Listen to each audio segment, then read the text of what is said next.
အားလုံးပဲမင်္ဂလာပါကျွန်တော်ကတော့ CAG Computer မှာကိုရစာဖြစ်ပါတယ်ဒီနေ့ Illustrator ကိုကိုယ့်ရဲ့ Computer မှာဘယ်လို install လုပ်နိုင်လဲဆိုတာလေးကိုသင်ပေးသွားမှာဖြစ်ပါတယ်ကျွန်တော်ပေးထားတဲ့link နှစ်ခုတည်းကပထမဆုံး link ဖြစ်တဲ့ Illustrator download link ကိုဒီ browser ထဲမှာယူဆုံး paste လုပ်ပြီးတော့ enter တစ်ချက်နှိပ်လိုက်ပါမယ်ဒါဆိုလို့ရှိရင် internet ပေါ်မှာရှိတဲ့ဒီ Illustrator ကို download လုပ်နိုင်တဲ့ website ကိုရောက်သွားမှာဖြစ်ပါတယ်ဒီထက်မှအောက်ကိုဆက်ဆင်းသွားမယ်ဆိုလို့ရှိရင်ဒီနေရာလေးမှာဆိုရင် 32-bit installer ရဲ့ဒီနေရာမှာ 64-bit installer ရဲ့ဆိုပြီးနှစ်မျိုးတွေ့ရမှာဖြစ်ပါတယ်အောက်က installer ကတော့ဒါ Mac OS တွေအတွက်ဖြစ်ပါတယ် Apple computer တွေမှာသုံးကျင်တော့ဒီ installer ကိုကျွန်တော်သုံးရမှာဖြစ်ပါတယ်ဒီနေရာလေးမှာတော့ကျွန်တော် 64-bit Windows အတွက်သုံးမှာဖြစ်တဲ့အတွက်ဒီနေရာလေးကျွန်တော်နှိပ်လိုက်ပါမယ်ဒီနေရာလေးမှာကျွန်တော်ကြည့်လိုက်ရင်ကျွန်တော်ရဲ့ဒီ installer ကိုဒီမှာ download စပြီးတော့ဆွဲနေပါပြီ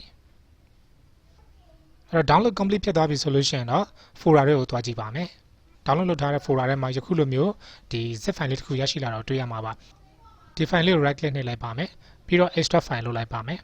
အဲ့တော့ဘာမှသွားပြီးတော့ထုတ်မလဲဆိုတာကိုရွေးရမှာဖြစ်ပါတယ်ကျွန်တော်တို့ G ထဲမှာသွားပြီးထုတ်ပါမယ်ဒီထက်မှာ new folder ဆောက်လိုက်မယ်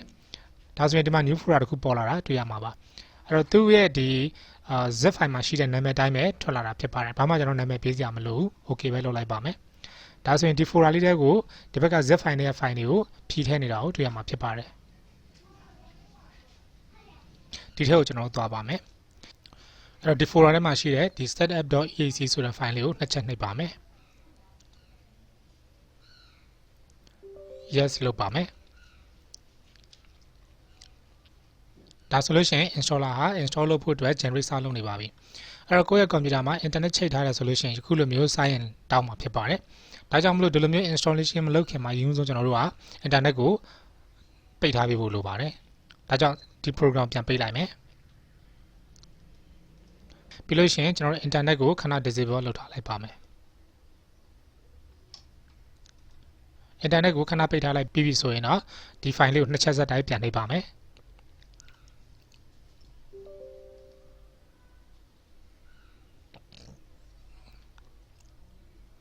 ဒါဆိုရင်တော့ installation စလုပ်နေတာကိုတွေ့ရမှာဖြစ်ပါတယ်ဒီနေရာလေးမှာသူက 6% တော့ရောက်နေပြီဖြစ်ပါတယ်ဒီနေရာလေးမှာ 100% ဖြစ်တဲ့အထိစောင့်နေရမှာပါIllustrator CC 2019ကို install လုပ်ပြီးသွားပြီဆိုလို့ရှိရင်တော့ယခုလိုမျိုး box လေးတစ်ခုကြာလာမှာဖြစ်ပါတယ်ဒီနေရာမှာကျွန်တော်တို့က sign in now လို့ရွေးလိုက်ပြီဆိုလို့ရှိရင်ဒါ username password တွေရိုက်ထည့်ရတာမျိုးတွေဖြစ်နိုင်ပါတယ်ဒါကြောင့်ကျွန်တော်ဒီနေရာလေးကနေထွက်လိုက်ပါမယ် close လုပ်ပါမယ်ထွက်မှတေချာလားဆိုတော့ yes လုပ်ပါမယ်ပြီးတော့ကျွန်တော်တို့ crack လုပ်ဖို့လုပ်ပါမယ်ဒါကြောင့်မလို့ကျွန်တော်ပေးထားတဲ့ဒုတိယမြောက် link လေးကို copy ယူပါမယ်အဲ့တော့ဒုတိယမြောက် link လေးကိုကျွန်တော်တို့ browser ထဲမှာသွားပြီးတော့ paste လုပ်ပါအောင်မယ်ဒါကတော့ crop file ရှိတဲ့ link လေးဖြစ်ပါတယ်ဆိုတော့ဒီနေရာလေးမှာ click here ဆိုတဲ့ button လေးရှိပါတယ်ဒီ button လေးမှာလက်ပုံလေးပေါ်လာပြီဆိုရင်တစ်ချက်နှိပ်လိုက်ပါမယ်ဒါဆိုရင်ကျွန်တော်တို့ download လုပ်ဖို့အတွက် button တစ်ခုသူကချပြသွားမှာဖြစ်ပါတယ်ဒီနေရာလေးမှာ primary download ဆိုတဲ့ button ပေါ်လာပြီဆိုရင်တစ်ချက်နှိပ်ပါမယ်ဒါဆိုလို့ရှိရင်ဒီနေရာမှာ download စဆွဲနေပါပြီဒီမှာကြည့်တဲ့အခါ Adobe SNR picture ဆိုတဲ့ file လေးကို download လုပ်သွားတာတွေ့ရမှာဖြစ်ပါတယ်သူ့ကိုကျွန်တော်တို့ show in folder နဲ့ကြည့်လိုက်ပါမယ်ဆိုတော့ဒီနေရာလေးမှာဆိုရင်ကျွန်တော်တို့ virus alert box လေးတစ်ခုကြာလာတော့တွေ့ရမှာပါ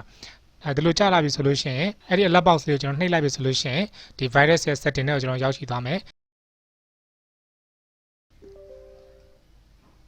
ဒါဆိုရင်ကျွန်တော်တို့ရဲ့ download လုပ်ထားတဲ့ဒီ folder ထဲမှာရှိတဲ့ဒီ SNR picture ဆိုတဲ့ file လေးကိုသူ virus ထင်ပြီးတော့ဒါဖျက်ပလိုက်တာဖြစ်ပါတယ်ဒါကြောင့်မလို့ဒီ SNR picture ကိုကျွန်တော် download ဆွဲတဲ့အခါမှာယခုလို error တွေဖြစ်လာခဲ့မယ်ဆိုလို့ရှိရင်ဘယ်လိုလုပ်ရမလဲဆိုတာလေးလည်းပြောချင်ပါတယ် Defender ကိုအဓိကတော့ Defender ကိုကျွန်တော်တို့ပိတ်ထားဖို့လိုမှာဖြစ်ပါတယ်လောလောဆယ်ဒီ window လေးကနေခဏထွက်လိုက်ပါမယ်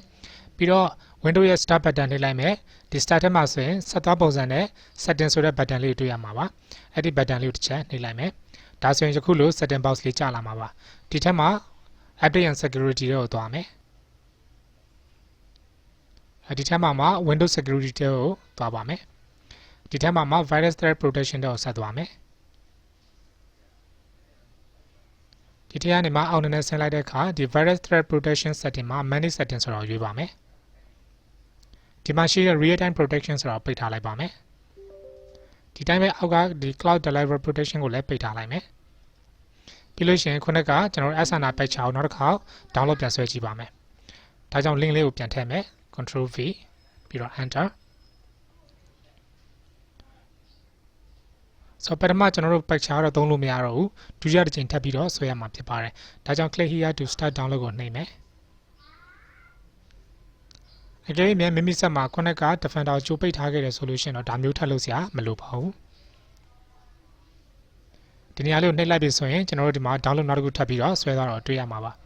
အဲ့ဒီ file လေးကိုကျွန်တော်တို့ show in folder လုပ်လိုက်မယ်ဒါဆိုရင်သူ့ကို download ဆွဲထားတဲ့ folder ထဲမှာဒီပုံလေးကိုမြင်ရပါပြီဒါလေးကိုကျွန်တော်တို့ cut နဲ့ယူလိုက်မယ်ပြီးတော့ကျွန်တော်တို့ရဲ့ installer တွေကိုပြန်သွားပါမယ် installer ထဲမှာခုနကဖြည့်ထားတဲ့ဒီ Adobe Illustrator 24 HD 64 bit ထဲကိုသွားပါမယ်ဒီထဲမှာသွားပြီးတော့ပြန် paste လုပ်ထားလိုက်ပါမယ်ဒီ file လေးကို right click လုပ်ပြီးတော့ extract here လုပ်ပါမယ်ဒါဆိုလို့ရှိရင်ဒီမှာ SNR picture လေးထွက်လာပါပြီဒီ file လေးကို copy ယူပါမယ်ပြီးတော့ this PC ထဲကိုသွားမယ် C ထဲကိုသွားမယ် program file ထဲကိုသွားမယ် Adobe ထဲက Illustrator CC 2019ထဲကိုသွားပါမယ်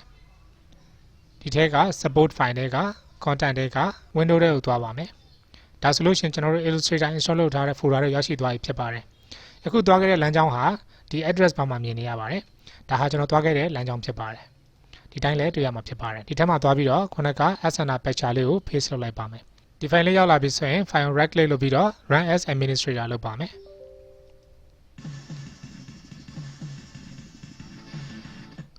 အဲ့တော့ဒီနေရာလေးမှာကို crack လုပ်ချင်တဲ့ software မျိုးစာကိုရွေးရမှာပါဒီမှာ Illustrator CC 2019 64 bit ကိုရွေးပါမယ်ပြီးတော့ patch လုပ်ပါမယ်ဒါဆိုလို့ရှိရင်တော့ကိုယ့်ရဲ့ computer မှာ Illustrator ကိုရက်ကန်တမ်းမရှိသုံးလို့ရမှာဖြစ်ပါတယ်အကယ်၍ကျွန်တော်တို့ Illustrator ဖွင့်လိုက်မယ်ဆိုလို့ရှိရင်ယခုဆိုလို့ရှိရင်တော့ Illustrator application စပြီးတော့တက်လာပြီဖြစ်ပါတယ်ဒီထက်မှရှိတဲ့ command တွေ file တွေအားလုံးကိုကျွန်တော် full version တွေနဲ့သုံးလို့ရပါပြီဖြစ်ပါတယ်ယခုလိုသွားတဲ့ step တွေကတော့ Illustrator CC 2019ကို internet ပေါ်ကနေ download ဆွဲချပြီးတော့မိမိ computer မှာ install လုပ်ဖို့လိုနည်းနဲ့နောက် crack လုပ်မယ်ဆိုရင်ဘယ်လိုမျိုးလုပ်ရမလဲဆိုတာကိုသင်ကြားသွားပေးခြင်းပဲဖြစ်ပါတယ်ယခု step လေးတိုင်းချက်လောက်ပြန်ပြီးတော့စမ်းသပ်လုပ်ဆောင်ကြည့်ပါအဆင်မပြေသေးများကိုလည်း comment မှာမေးနိုင်ပါတယ်အားလုံးကိုကျေးဇူးတင်ပါတယ်